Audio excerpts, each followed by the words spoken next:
Dear students, welcome you once again to my daily grammar class.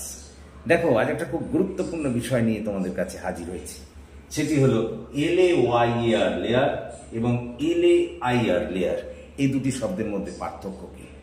দেখো উচ্চারণগত দিক দিয়ে তো এদের মধ্যে কোনো পার্থক্য নেই, আর সেই কারণেই তো তোমাদের প্রায়শই এই দুটি শব্দকে কেন্দ্র করে একটা কনফিউশন দেখা দেয়। কোথায় কোনটা ব্যবহার করা হবে বুঝতে পারো না। আজকের পর থেকে আর কোনো অসুবিধা হবে না। দেখো উচ্চারণগত দিক দিয়ে এই দুটি শব্দের মধ্যে পার্থক্য না থাকলেও অর্থগত দিক দিয়ে তাদের মধ্যে বিরাট পার্থক্য আছে। এই LAYER লেয়ার শব্দটির অর্থ হলো স্তর, বা বলতে পারো সিট মানে চাদর, বা ওই থিকনেস।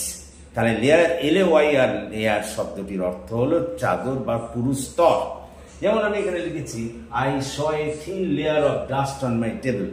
টেবিলের ওপরে একটা ধুলোর স্তর আমি দেখতে পেলাম। সুতরাং LAYER লেয়ার মানে হলো স্তর।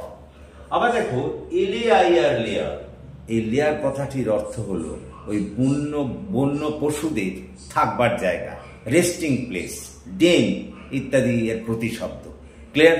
যেখানে তারা বাস করে অথবা লুকিয়ে থাকে। ক্লিয়ার? যেমন আমি এখানে লিখেছি দেখো, we should keep ourselves away from the Tigers layer.